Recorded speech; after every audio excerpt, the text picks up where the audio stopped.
Kejadian Isra dan Mi'raj terjadi setahun sebelum hijrah Nabi SAW ke kota Madinah. Jadi tepatnya tahun 12 ya dari masa penobatan Nabi. Ini disebutkan dalam riwayat Al-Baihaqi dalam kitab Dalailun Nubuwah.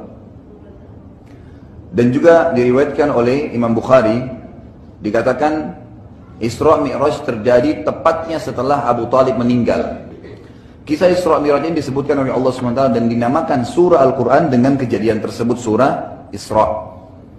Surah Al-Isra ini urutan 17 dalam Al-Quran dan Allah ceritakan di ayat satunya, A'udzubillahi minasyaitonirrajim, Bismillahirrahmanirrahim. Subhanalladzi asra bi'abdihi laylan minal masjidil harami ilal masjidil aqsa alladzi barakna hawlahu linuriyahu min ayatina innahu huwas sami'ul basir. Maha suci Allah yang telah memperjalankan hambanya pada suatu malam dari Al-Masjidil Haram ke Masjidil Aqsa yang telah kami berkahi sekelilingnya agar kami perlihatkan kepadanya sebagian dari tanda-tanda kebesaran kami. Perhatikan terjemahannya ya. Ini maksudnya Isra dan Mi'raj untuk ini. Bukan hanya perintah sholat, tapi diperlihatkan kepadanya kepada Nabi Muhammad SAW sebagian tanda-tanda kebesaran kami. Sesungguhnya dia Allah adalah zat yang maha mendengar lagi maha mengetahui. Masjidil Haram adalah masjid haram di Mekah. Dan Masjidil Aqsa adalah masjid yang ada di Palestina. Pada saat akan terjadi Isra dan Mi'raj, pada malam itu terjadi pembelahan dada Nabi SAW yang kedua kalinya. Yang pertama kali masih ingat kapan? Pembelahan dada? Waktu umur beliau 6 tahun. Waktu beliau masih tinggal bersama dengan Halimah Sa'diyah di padang pasir. Yang kedua sekarang terjadi ya sebelum Isra dan Mi'raj dari pembelahan dada yang kedua oleh Jibril alaihissalam, sebagaimana dijelaskan dalam Sahihain hadis Bukhari Muslim dari Anas radhiyallahu anhu bahwasanya Abi Dzar radhiyallahu anhu bercerita tentang Nabi SAW. Ia berkata, atap rumahku terbuka saat aku masih di Mekah. Maksudnya ini malam Isra itu. Nabi SAW ceritain, jadi atap rumahku tiba-tiba terbuka pada malam itu. Lalu Jibril turun dan membelah dadaku, lalu mencucinya dengan air Zam-Zam. Kemudian Jibril alaihissalam mendatangkan sebuah piring dari emas yang penuh dengan hikmah dan iman dan menuangkannya pada dadaku lalu menutupnya kembali. Kemudian Jibril memegang tanganku dan membawaku naik ke langit. Saat tiba di langit pertama, Jibril berkata pada penjaganya, bukalah. Penjaga tersebut, penjaga langit dari malaikat berkata, siapa kamu? Jibril menjawab, aku Jibril. Penjaga berkata, apakah engkau bersama orang lain? Jibril menjawab, iya, Muhammad. Penjaga tersebut dari malaikat berkata, apakah ia telah diizinkan untuk lewat? Kata Jibril alaihissalam, iya. Maka bukalah. Maka dibukalah pintu langit pertama. Ada beberapa riwayat Bukhari yang lain menjelaskan, kata Nabi SAW, pada malam aku diisrakan, aku dijalankan malam hari, aku sempat tertidur. Lalu aku melihat datang kepadaku Jibril dan bersamanya burak. Nah, burak ini disebutkan dalam beberapa riwayat lain adalah seekor kuda berwarna putih yang memiliki 2 buah sayap.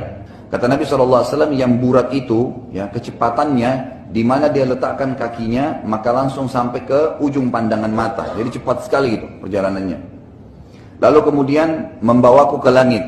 Kemudian terjadilah kalimat yang sama. Jibril berbicara dengan penjaga langit dan berkata, ya, bukalah. Maka penjaga langit sempat berkata, dari malaikat nih, siapa kamu? Padahal sebenarnya Jibril alaihissalam ini adalah pimpinan malaikat, pimpinan para malaikat. Kata sebagian ulama hadis, berarti pintu langit itu tertutup rapat dan juga menjadi hijab terhadap para malaikat. Jadi malaikat sendiri tidak bisa melihat ada apa di belakangnya langit itu. Mereka pun tertutup. Lalu kata Nabi SAW, saat kami sedang di langit pertama, kami melihat seseorang yang sebelah kanannya terdapat sekelompok orang dan sebelah kirinya juga sekelompok. Ada orang lagi duduk, sebelah kanannya ada orang, sebelah kirinya ada orang, sekelompok-sekelompok gitu. Bila orang itu melihat ke arah kanannya, maka ia tertawa. Dan bila ia lihat ke arah kirinya, ia menangis. Ia berkata kepadaku, selamat bertemu wahai anak yang saleh dan nabi yang saleh. Aku bertanya pada Jibril, siapa orang ini wahai Jibril? Nabi SAW tidak tahu. Kata Jibril AS, ia adalah Adam. Dan yang di kanan dan kirinya adalah keturunannya. Yang di sisi kanannya penghuni surga. Makanya dia tertawa dan tersenyum waktu melihat mereka. Dan yang di sisi kirinya adalah dari keturunannya yang merupakan penghuni neraka. Wa na'udzubillah. Karena itulah, bila ia melihat ke arah kanan ia tertawa, dan bila ia lihat ke kiri dia menangis. Lalu aku dibawa oleh Jibril ke langit yang kedua. Saat tiba di langit kedua, Jibril berkata lagi pada penjaganya, ada lagi penjaga langit kedua. Bukalah. Lalu penjaga tersebut menanyakan sama dengan penjaga langit pertama. Siapa engkau? Dia mengatakan Jibril. Siapa bersamamu? Muhammad. Apakah dia sudah diizinkan? Iya. Bukalah. Baru dibuka pintunya. Riwayat Bukhari lain menjelaskan juga bahwasanya Nabi SAW bersabda, saat saya sedang di Masjidil Haram, Jibril AS datang kepada saya lalu membawa saya dengan burak atau hewan antara kuda dan keledai, dan membawa saya ke Masjid Aqsa. Kalau tadi kan riwayat pertama itu langsung ke langit. Nah ini riwayat yang kedua menjelaskan ke Masjid Aqsa. Maka Nabi SAW pun lalu masuk dalam masjid dan ternyata di dalamnya berkumpul seluruh Nabi. Lalu beliau SAW ya, sholat dan mengimami mereka. Bagaimana? Allahu alam, kita nggak tahu. Jadi ini jelas alam ruh ya, karena semua nabi-nabi dan rasul itu dihadirkan oleh Allah SWT di Masjid Aqsa waktu itu, dan Nabi SAW sholat mengimami mereka. Juga tidak dijelaskan tentang sholat apa itu. Disebutkan juga dalam ringkasan riwayat, burak mempunyai kecepatan dengan meletakkan sekali kakinya maka langsung sampai ke tujuan. Juga bisa dibayangkan bagaimana kemuliaan Masjid Aqsa pada saat itu, sampai semua Nabi alaihimussalam kumpul dan sholat berjamaah dan dipimpin oleh manusia yang terbaik, Nabi kita Muhammad sallallahu alaihi wasallam. Lalu Jibril alaihissalam datang dan membawa 2 buah gelas pada saat itu ya. Yang satu berisi susu dan yang lainnya berisi khamar. Lalu Nabi SAW disuruh pilih, yang mana kau pilih wahai Muhammad? Nabi SAW mengatakan, maka aku pun memilih susu. Dan Jibril berkata, engkau telah memilih dengan benar, maka engkau dan umatmu mendapatkan petunjuk. Lalu saya dimi'rajkan ke langit.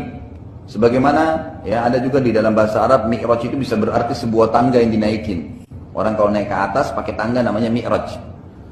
Nabi SAW mi'raj ke langit ya, menaiki sebuah tangga terbuat dari cahaya. Sekejap saja Nabi SAW dengan Jibril AS sampai ke langit bumi atau langit pertama. Lalu Jibril AS mengetuk pintu langit pertama. Malaikat penjaga langit pertama bertanya, siapa? Jibril AS berkata, saya Jibril. Malaikat penjaga berkata, siapa bersamamu? Jibril berkata alaihissalam, Muhammad. Malaikat penjaga berkata, saya tidak diizinkan kecuali untuknya. Ini riwayat lain ya, riwayat Bukhari. Jadi tadi pertama mengatakan apakah dia sudah diizinkan, tapi riwayat kedua mengatakan saya tidak mengizinkan manusia masuk ke sini kecuali dia, Muhammad saja. Malaikat penjaga berkata, saya tidak diizinkan kecuali untuknya. Lalu Nabi SAW naik, dan pada langit pertama beliau melihat SAW seseorang yang sangat besar dan tinggi badannya mencapai 60 siku ke langit. Kalau 60 siku ini kurang lebih 27,5 meter tingginya ke langit, kayak raksasa gitu kan. Setiap kali dia lihat ke sebelah kanannya maka ia tersenyum, dan setiap kali lihat ke sebelah kirinya ia menangis. Nabi SAW bertanya padanya atau pada Jibril, siapa orang tersebut? Jibril SAW mengatakan itu adalah ayahmu Adam alaihissalam. Bila ia melihat ke sebelah kanannya ia tersenyum karena melihat dari keturunannya yang merupakan penghuni surga, dan bila ia melihat ke sebelah kirinya ia menangis karena melihat keturunannya yang akan masuk neraka. Saat bertemu dengan Adam alaihissalam maka Nabi Adam alaihissalam berkata, selamat datang wahai anak yang soleh. Saya diperlihatkan 2 mata air yang mengalir dengan kencang, kata Nabi SAW pada saat itu ya, masih kisah di langit pertama. Saya bertanya pada Jibril AS, apa itu? Jibril berkata itu adalah sumber mata air Nil dan Furat. Nah ini kalau sungai Nil ada di Mesir, kalau Furat ada di Turki. Lalu kata Nabi SAW, saya juga diperlihatkan orang-orang yang berenang di lautan darah, dan di pinggiran lautan itu seseorang yang menunggu. Siapapun yang sampai di pinggiran langsung dihantam pada mulut mereka dengan batu hingga mulutnya hancur dan terpaksa jatuh ke lautan tersebut lagi. Saya lalu bertanya pada Jibril, siapa mereka itu? Kenapa begitu luar biasa siksaannya? Jibril menjawab, mereka itu para pemakan harta anak yatim. Yang ketiga kata Nabi SAW, aku diperlihatkan orang-orang yang perutnya penuh dan membesar, dan tiba-tiba saja segerombolan orang diseret dengan keras dan menginjaki perut-perut mereka. Lalu saya bertanya pada Jibril, siapa mereka wahai Jibril? Jibril AS mengatakan, yang diinjaki perutnya tadi membengkak itu adalah orang-orang yang memakan riba, dan yang menginjaki mereka adalah keluarganya Fir'aun yang setiap pagi dan sore dibawa ke neraka. Yang keempat, saya diperlihatkan orang-orang yang ditawarkan di hadapannya makanan yang baik dan juga makanan yang busuk. Tetapi anehnya, orang-orang ini malah memilih makanan yang busuk. Lalu saya bertanya pada Jibril AS, siapa mereka? Jibril menjawab, mereka para pezina. Ini kenapa? Karena mereka pada saat di dunia disodorkan cara hubungan biologis yang halal, mereka pilih yang haram. Maka mereka tidak memilih makanan yang baik. Lalu kata Nabi SAW selanjutnya, lalu saya naik ke langit kedua. Dan di sana saya melihat dan menemukan dua nabi yang berhubungan kerabat secara langsung. Mereka adalah Isa dan Yahya alaihimassalam.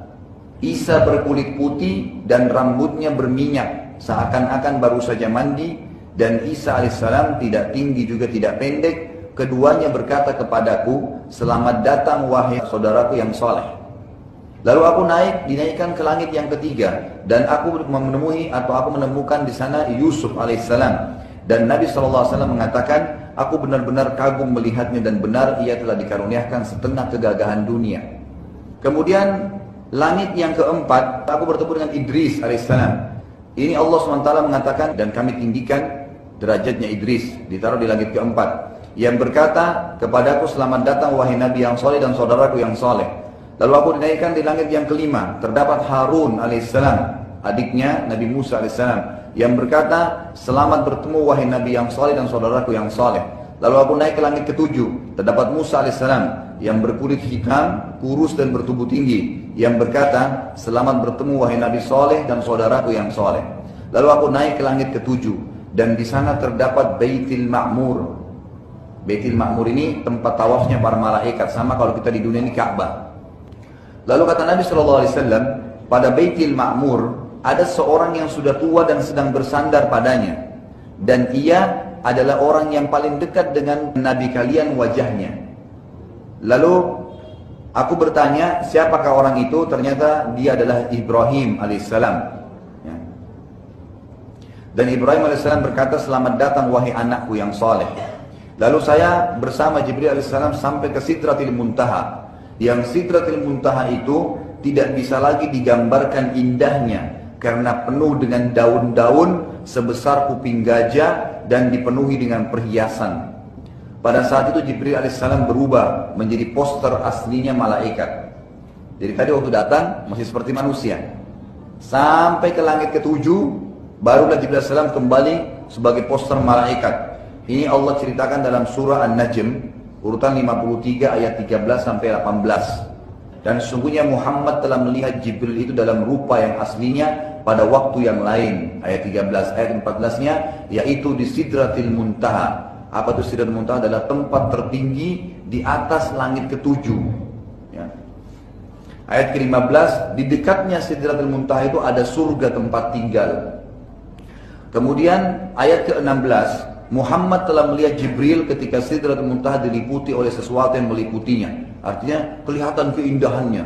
Kata Nabi SAW, saya tidak bisa menggambarkan indahnya karena luar biasanya. Lalu ayat 17, penglihatannya Muhammad tidak berpaling dari yang dilihatnya itu dan tidak pula melampauinya. Artinya terkagum-kagum melihat keadaan Sidratul Muntaha dan juga melihat Jibril dengan poster aslinya sebagai malaikat. Kemudian di ayat 18 dikatakan, sesungguhnya dia, Muhammad telah melihat sebagian tanda-tanda kekuasaan Tuhannya yang paling besar. Maksudnya melihat 7 lapis langit, penghulunya dari malaikat, ruh para nabi-nabi gitu kan. Baitul Ma'mur di sana.